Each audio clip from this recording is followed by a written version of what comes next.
turabasuhuje bakundwa mu izina ry'Umwami wacu Yesu. We greet you, beloved, in Jesus' name. Kandi tubaha ikaze kuri Awakening Revival Mobile We TV. welcome you to Awakening Revival Mobile TV. Imana ibahe umugisha. May God bless you. Kadusenge. Let us pray. Data mu izina rya Father, Yesu. in the name of Jesus, Tuguhaye icyubahiro. we honor you. Ushize hejuru y'amajuru. We lift up above nation, above heavens. Turakwakiriye. We welcome you Uvugane na buri muntu to wese. talk to everyone Mu Rwanda no mu in mahanga. Rwanda and abroad. Mu izina rya In Yesu. Jesus' name. Girira neza buri wese Serve, bless everyone kandi uhaze kwifuza and kwabo. satisfy everyone's needs. Izina ryawe rihabwe May icyubahiro. your name be Mu honored. izina rya In Yesu. Jesus' name. Amen. Amen. Ubu turi mu gice cya kabiri. Now we are in part 2. Turi mu gice cya kabiri We are in part 2. ku ijambo rivuga ngo gusenga nabo gukuraho amahame y'Imana. The word says, praying does not remove the principles of God. Ejo turangiza igice cya mbere rero, So yesterday when we ended part 1, uyu munsi tugiye ku gice cya kabiri. and today we are proceeding with the part 2. Twabonye muri iki gitabo cya Yesaya 58 We saw in this book of Isaiah chapter 58, umurongo waho wa gatatu gukomeza. verse 3, and you continue. Rero niwo mpamvu mvuga ngo igice cya kabiri tugiye gutangira n'umurongo waho wa karindwi. So that is why I'm saying we are going to start with verse 3 in this chapter 58, verse 3. Umurongo wa karindwi haravuga ngo kandi ukarekura ugatanga ibyo kurya byawe ukagaburira abashonji ukazana abakene bameneshejwe ukabashyira mu nzu yawe wabona uwambaye ubusa ukamwambika ntiwirengagize bene wanyu. Umurongo wa 8 maze rero umucyo wawe uzahera ko utambike nk'umuseke ubukire bwawe buzatoha vuba gukiranuka kwawe kuzakujya imbere kandi icyubahiro cy'Uwiteka kizaba kigushoreye. Amen. Now, let's read in the book of Isaiah chapter 58 from verse 7. Is it not to share your food with the hungry and to provide the poor wanderer with a shelter? When you see naked, to clothe him, not to turn away from your own flesh and blood. Verse 8. Then your light will break forth like dawn, and your healing will quickly appear. Then your righteousness will go before you, and the glory of the Lord will be your rear guard. Hallelujah. Hallelujah. Nkuko tumaze kubabwira, As we have told you, twumvise ijambo ry'Imana. we have heard the word of God. Mu gice cya mbere In the part 1, twabonye ko abantu biyiriza ubusa ariko bakabaza Imana kuki badasubizwa. we saw in part 1 that the people are fasting, praying, but asking God why they are not being answered. Twabibonye muri Yesaya 58 kuva ku murongo wa gatatu. And we saw it in the book of Isaiah chapter 58 from verse 3. Abantu babaza kuki twiyiriza ntubyiteho. Most people are asking, why do we fast and you don't care? Kuki twibabaza. Why do we humble? Ko twambara ibigunira. Why do we put on sackcloth Tukitera umukungugu. and with much dust on us? Kuki utadusubiza. Why don't you answer us? Arabwira atari kuko kwiyiriza siko nshima. It's not that kind of fasting I like. Uko mwiyiriza mukagira urugomo. That way you fast and then you commit harm. Kwiyiriza mukaboha abakozi banyu. That's how you fast and then you can exploit your workers. Kwiyiriza mutongana mukubitana ibipfunsi. That fasting in quarrels and striking each other. Ibyo ntabwo ari byo mwita It's kwiyiriza. not what you call fasting. Kwiyiriza nshaka So fasting that alive nuko mubohora abantu ingoyi. is releasing people, releasing your Nuko neighbors, mubana n'abantu amahoro. living in peace with all people. Mukarekura You mugatanga. release and give to others. Mukamenya abakene. You really care for the poor. Mukamenya You abameneshejwe. really care for those wanderers. Mukabazana mu mago And you yanyu. bring them to your home. Mukabagaburira. And then you feed them. Mwabona abambaye ubusa. If you see naked ones, Mukabambika. you clothe them. Mwamara After kubambika. clothing them, Ntimwirengagije bene wanyu. don't ignore your relatives. Hallelujah. Hallelujah. Umurongo wa 8 uravuze ngo Verse 8 says, maze rero umucyo wawe uzahera ko utambike nk'umuseke ubukire bwawe buzatoha vuba gukiranuka kwawe kuzakujya imbere kandi icyubahiro cy'Uwiteka kizaba kigushoreye. Now, in Isaiah 58 from verse 8, then your light will break forth like dawn, your wealth will quickly appear, then your righteousness will go before you. The glory of the Lord will be your real God. Hallelujah. Hallelujah. Uko iyo umaze gukora iby'Imana ishaka, After doing what God likes, iyo ukora ijambo ry'Imana, as you do the word of God, bituma ugomba kugororerwa, and then there is a reward on you. kwiyiriza no gusenga Fasting and praying bigendana no kubahiriza amahame y'Imana. can go with obeying principles hari of God. iby'Imana yasabye ngo abantu There bakore. are things God asked people to do. Iyo tubikoze rero, So once we do them, Imana ibana natwe, God lives with us. umucyo w'Imana The uratumurikira, light of God lights to us. gukiranuka kwacu Our kuragaragara, righteousness appear. gukiranuka kwacu Our kuragaragara, righteousness appear. kandi icyubahiro cy'Imana kiradushorera, And the glory of God follows us. ubukire bwacu buraboneka. Our wealth appear. Niyo mpamvu tuvuga ngo That's why we say gusenga ntabwo gukura amahame praying y'Imana. does not remove principles of God. Ikizagira icyo gikora So what will benefit ni us ukumenya amahame y'Imana. is to know the principles of Iyo God. twiyirize dusenga, As we fast praying tukagenda no mu mahame and y'Imana. we walk through principles of Umviriza God. umurongo wa 9. Here where to verse 9. maze nutabaza Uwiteka azagutabara, nutaka azavuga ati ndi hano. In the book of Isaiah chapter 58 from verse 9. Then you will call and the Lord will answer. You will cry for help, he will say, here I am. Maze nutabaza Uwiteka Then when you call on the Lord, azagutabara, he will answer you. nutaka azavuga ati ndi hano. Once you cry out to him, he will say, here I am. Kuko ugendana n'amahame y'Imana. Because you walk with the principles of God. Abantu bariyiriza kandi bagasenga, Most people fast and pray, ariko baraboshywe but they are bound kubwo kwanga gukora amahame because they y'Imana. refuse to practice principles of God. Ikizatuma utsinda vuba So what will cause you to overcome quickly nuko wubahiriza amahame is y'Imana. that you should obey principles of God. Nshuti zanjye, Brethren, friends, gusenga praying ntabwo gukura amahame does y'Imana. not remove the principles of God. Hallelujah. Hallelujah. Ndagira ngo wumve hano ijambo mu Migani. I want you to listen to this word in Proverbs. Imigani 11 Proverbs chapter 11 umurongo wa 24.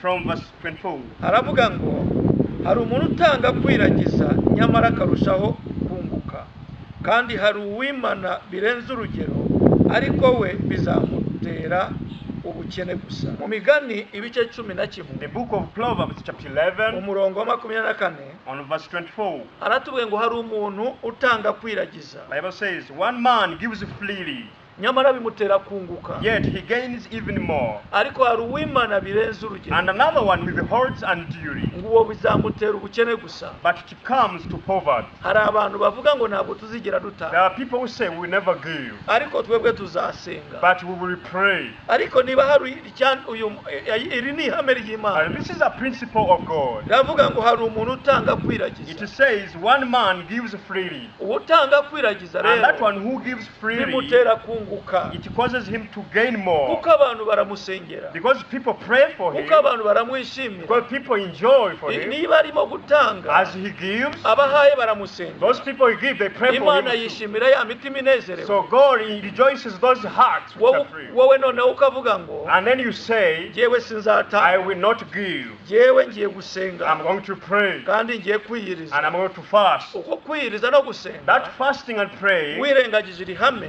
refusing this principle, gusenga no kwiyiriza kwawe your praying and fasting ntibizakuraho amahame will y'Imana, not remove principles of ahubwo God. bizatuma But it will cause, ugiriwe impuhwe it will cause that favor kuzakwigisha to be taught gusenga no kwiyiriza. how to pray and Bishobora fast. kukwigisha Praying and fasting can teach no you kukwemeza and convince you ibyo utashoboraga kwemeza, what you couldn't accept. ukinjira mu kwiyiriza, And you enter in fasting ukinjira mu and you gusenga, enter in praying. utemeraga gutanga. But before you never refuse, you Ariko- never accept to give. Umwuka wera akagusanga And the aho Holy ngaho, Spirit find you none there, akakwemeza, and then He convinces you, noneho ugatangira gutanga, and you start giving, ukabona ubukire bwawe and gutoha. you get you get your wealth will appear or flourish. niyo mpamvu uvuga ngo That's why I say gusenga no kwiriza praying and ni fasting ingenzi ku muntu wese wamenye Imana are very useful, important for someone who knew God. ariko ntimwibagirwe amahame But do y'Imana not forget about principles of God. abantu benshi bibagiwe amahame So y'Imana most people forgot the principles of God. abantu benshi ntabwo bagendana n'amahame Most people y'Imana do not walk with the principles of God anymore. bitumye batinda mu masezerano Now it causes them to delay in promises. bitumye batinda mu It nzira causes them to delay on the way. bitumye It bakererwa causes them to delay. haleluya Hallelujah. reka manze nguhe ubuhamya Let gatoya me testify you a bit. hari umusore umwe There is one young man. namusanze mu gihugu kimwe I found him in any country. In a certain country. ubuzima ntabwo bwari bumeze neza His life was too bad. ubuzima ntabwo bwari bumeze His neza life was not good. ariko asenga Imana But he prayed God kandi and yiyiriza fasting. yari atarashaka He was not married yet. ariko yifuza gushaka ubushobozi budahari But his wish was to get capacity potential, but it was not there. umunsi umwe One day arota inzozi he dreamed. umuntu amubwira Someone was telling him, kukiranuka ugatanga icyacumi cyawe why are you righteousness by tithing? wowe urakiranuka n'icyacumi You uragitanga are righteous and you tithe. ariko umugeni wawe umugore ushaka gushaka ntabwo kuki utamutangira icyacumi But you don't tithe for your fiancé. aravuga se natanga n'icyacumi ku mugore ntarabona And then he say, how can I tithe for a wife I don't have it? aravuga ati umuntu ufite kwizera So yakabaye amutangira icyacumi someone whose faith must tithe for him, for her. amaze kuva mu nzozi After living out of dreams, afata icyemezo he decided buri gihe amafaranga yabonaga any money he used to get, yakuragaho icyacumi cye he would remove his tithe agashyira mu ibahasha and he put in envelope akandikaho amazina ye and he wrote his names there. akongera agafata ikindi cyacumi And he kuri ayo mafaranga took the other tithe from aga- that money agashyira mu ibahasha and then he put in the envelope. agashyiraho misezi agashyiraho izina rye ry'umugabo He would wrote Mrs. and the name of wife, bivuze by'umugabo the name of the husband. urugero nk'uko navuga ngo misezi muyimba Example, well, it's like when I can say Mrs. Muyimba. sinshatse kuvuga izina rye I don't want to say his name. ariko yashyiragaho ngo ni misezi ni umudamu we He would put, wagashyiraho izina rye ry'umugabo he byumvikane would, neza he would put Mrs. and the name of husband, meaning the name of wife. noneho ku buryo abashumba batangiye kumubaza So all the pastors began asking him, none se madamu wawe ni uwuhe aguhereza icyacumi ukakizana bigenda bite who is your wife? Does she give the tithe and you bring it here? How is it? ko tuzi ko utarashaka We know you are not married yet. arababwira ati nanjye simuzi ariko jyewe ngo ndamutangira icyacumi He said, I don't know how. haciye igihe kinini It was not after a long time. umukobwa araza A girl came avuye mu mujyi umwe from one town. aza mu wundi mujyi aho umusore He yabaga came to the other town where that boy lived in. aza ajya muri rya torero umusore yasengeragamo He entered the church in that young boy prayed in. uwo musore yasengeragamo And that young man prayed in that church. umukobwa araza Then the girl came, yari yaje gusura nyina wabo came to visit her aunt. noneho aba mu rusengero Now she lived in the church. iminsi yamazemo nawe yari umurokore Now the days she spent there in that church, she was a Christian. aguma mu rusengero akora umurimo She w'Imana stayed in the church ministering for God. umusore ijwi riramubwira ati dore umugore wawe nguwo nguwo A voice came to that young man, see, that is your wife. kandi n'uwo nyina wabo yasenganaga n'uwo musore muri urwo rusengero Even their aunt was praying together with that young man in the church.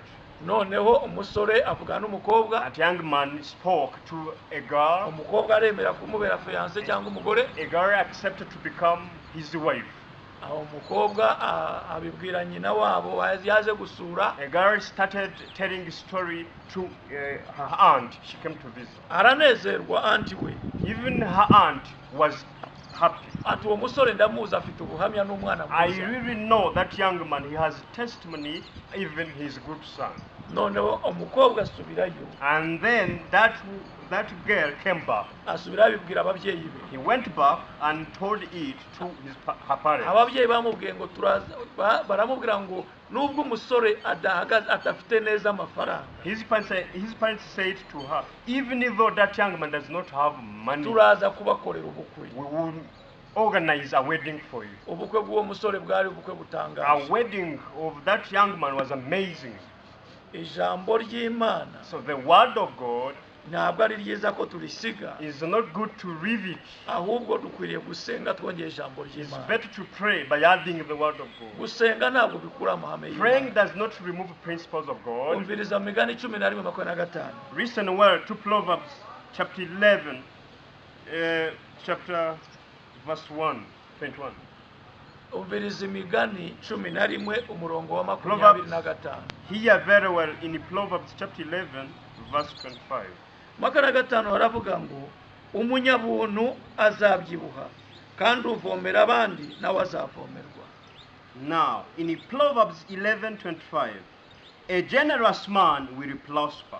He who refreshes others, he will himself be refreshed. Hallelujah. Hallelujah. umunyabuntu A azabyibuha generous man will prosper and become fat. kandi uvomera abandi nawe And azavomerwa. the one who refreshes others, he will also be refreshed. wowe noneho ukavuga ngo njye sinzaba And umunyabuntu then you say, I will never be generous. njyewe nzasenga gusa I will only pray. ntushobora kubyibuha You can't be prospering. ntushobora You kwaguka can't be extended. ntushobora gutera You imbere. can't prosper. Hallelujah. Hallelujah. ariko ngo uvomera abandi But the one who azavomerwa. refreshes others, he will also be wowe refreshed. ukavuga ngo sinzavomera And you abandi say, I will never refresh others. wowe ukavuga ngo sinzavomera abandi You say, I will never refresh for others. ariko nzasenga But I will pray. none abantu abandi bazamvomera And others will refresh for me. njye sinzavomera I abandi will never refresh for others. ariko nzasenga niyirize But I will pray and fast. abandi bazamvomera. And others will refresh for me.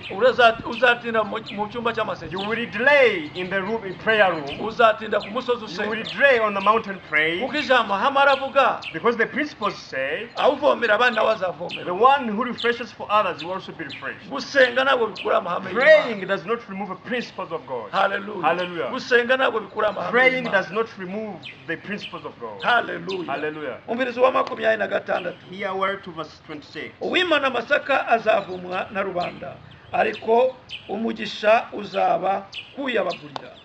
The people curse the man who hoards grain, but a blessing crowns him who is willing to serve. uwimana amasaka azavumwa. The one, now on verse 26, the people who curse the man who hoards the grain. uwimana amasaka azavumwa na The rubanda. man who hoards the grain or the corns will be cursed by people. Hallelujah. Hallelujah. ariko umugisha uzaba kuyabagurira. But a blessing will be upon the one who is willing to wait for it. umuntu iyo Imana iguhaye umugisha When God blesses ni you, byiza kutanga it's better for you to give. ukagira abantu ugurira And then you buy for people. ngo umugisha uzaba kuyabagurira. Blessing will come to upon those who hoards them. Hallelujah. Hallelujah. rero gusenga So praying ntibikura amahame does y'Imana. not remove the principles of God. Hallelujah. Hallelujah. umvirizi wa 27 Here we're to verse 27. ugira umwete wo gushaka ibyiza aba yishakiye gukundwa ariko ushaka kugirira abandi nabi izamugaruka. He who now on verse 27, now he who seeks good finds goodwill, but evil comes to him who searches for it. ugira umwete wo gushaka ibyiza gushakira abandi The one who seeks good for others, uwo azahirwa, that one will be blessed. ariko ugirira abandi nabi But the one who commits evils against iyo others, nabi izamugaruka. that evil will come to him too. ndagira ngo mvugane nawe I want to talk to you now, wowe unteze amatwi my listener, wowe unkurikirana. you my follower. gusenga ntabwo bikura amahame Praying y'Imana. does not remove the principles of God. abantu benshi barasenze, Most people pray, abantu benshi most bariyirije people fasted, ariko bagumye mu but butayu they are staying in in the desert. ariko bagumye ahantu. They are staying somewhere. Kubera iki bahagumye? Why are they staying there? Barirengagiza amahame y'Imana. They ignore the principles of Ibyanditswe God. biravuga ngo Scripture says, usukira abandi, if you give others, usukira abandi if you hurt others, nawe he will azasukirwa. also be hurted. Wowe ukavuga ngo sinzasukira And you say, I abandi, will never hurt others. sinzakorera I will abandi, never work for others. sinzumvira umusumba I will wanjye, never obey my pastor. ariko jye abandi But bazanyumvira. others will obey me. Niba mu rusengero So in the church, uri umuyobozi wa department runaka, you are a leader in a certain department, ariko ukaba utumvira ukuyobora, and you don't obey your leader. wowe uratekereza ngo abo uyobora Do bazakumvira? you think the ones you lead, they will obey you? Ntabwo bishoboka, It's impossible. kuko amahame aravuga ngo Because the principles say, ibyo ukora undi nawe nibyo bagukorera. whatever you do for other ones, also they will do. Ndagira ngo mvugane nawe. I want to talk to you. Gusenga ntabwo bikura amahame Praying y'Imana, does not remove the principles of God, uretse Except- guteranya amahame y'Imana. except when you add the principles of Ibyo God. bizatuma ubukire bwacu bwihuta, It will cause our wealth to go quickly. ubukire bwacu buzatoha, Our wealth will appear. umucyo wacu gukiranuka kwacu kuzatugira, Our righteousness will come before us, both of kandi us. icyubahiro cy'Uwiteka And kizadushobora, the glory of God will follow us. umugisha w'Imana uzabana The natwe, blessing of God will be with us. tuzagira amahoro mu We buzima will bwacu, have peace in our lives. tuzasenga We tusubizwe. will pray and we will be answered. Ibyanditswe byavuze muri Yesaya 58 Scripture has said in Isaiah chapter ku 58, murongo wa 9 on verse 9, ngo nuntabaza nzagutabara, then when you call me, I will answer you. ngo nutaka nzakubwira ngo ndi hano. When you cry for help, I will say, here I am. Haleluya. Hallelujah. Kuko ukora amahame y'Imana. Because you do the principles of Wese God. abanyumva, All of you, my listeners, abankurikirana, all of you, my followers, iyi ni itegeko nshinga. this is a constitution. Iri tegeko nshinga And rero this constitution yuzuyemo amahame is y'Imana, full of principles of kandi God. Imana ireberera ijambo And ryayo, God oversees His word. kandi Imana ireberera ijambo God ryayo, oversees His word. kandi Imana ikurikira ijambo God ryayo, follows His word. kandi Imana yubahiriza ijambo God ryayo. obeys His word. Ubwo yubahirije ijambo So ryayo, when He obeys His word, wubahirije ijambo ry'Imana. now obey the word of God. Ijambo ry'Imana So the word of God bigendana no kwiriza no gusenga, goes with the praying and the fasting. ntabwo bijya bitandukana. They are not apart. Niwiyiriza, Once you fast, soma n'ijambo ry'Imana, also read the word of God kandi urishyire mu and bikorwa. practice it. Imana izahindura And amateka that will yawe. change your background, your history. Ibyanditswe biravuga Scripture says mu gitabo cya Yakobo in the books of Jacob, igice cya mbere chapter 1, umurongo wa 22, verse 22, ibyanditswe biravuga ngo Scripture says, nimube abumva ijambo gusa, don't be like those who hear only the word. ahubwo mube abakozi b'ijambo, Be the workers of the word. mube abakozi b'ijambo. Be the workers of the Numara word. kurisoma, After reading it, rishyire mu bikorwa, practice it. rishyire mu bikorwa, Practice it. kora ijambo, Now do the word. ntube uryumva, Don't be like someone who ntube hears. uryumva, Don't hear it ahubwo only, ube umukozi but w'ijambo. be the worker of the word. Haleluya. Hallelujah. Ibyo bizahindura It amateka will yawe. change your Avuga ngo history. Mwami Yesu, Say, Lord Jesus, numvise ijambo I ryawe, have heard your word, tsindwa and n'urubanza, I'm convinced. mbabarira ibyaha byose, Forgive all my sins. ibyo nibuka n'ibyo Those ntakibuka, sins I remember, niwagize amaraso yawe, wash me with your blood. hanagura izina ryanjye mu gitabo cy'urupfu, Delete my name from the book of death uryandike mu gitabo and cy'ubuzima. write it in the book of life. Uyu munsi From ndatuye, today, confess, ndakijijwe, and I'm saved. nakiriye Yesu I receive Jesus umukiza wanjye as my Savior. mu izina rya In Yesu. Jesus' name. Itorero riraza kugufasha, Church will help you. abantu baraza kugufasha, People will help you. umwuka w'Imana uraza kugufasha. Holy Spirit of God will help you. Ushaka kutuvugisha, You want to talk to us? inomero zacu ziri aho Our ngaho, contact is there. imero zacu ziri Even aho our email ngaho. is there. Imana ibahe umugisha May God bless you kandi bagire and neza, serve you well. uko Imana kubana May the hand of God be with you. ibakura aho mwari muri, May He shift from the place ibashyire you ku are rundi rwego to the other mu level. izina rya In Yesu. Jesus' name. Turabakunda We love you kandi and turabasengera we pray for mu you. izina rya In Yesu. Jesus' name. Shalom. Shalom.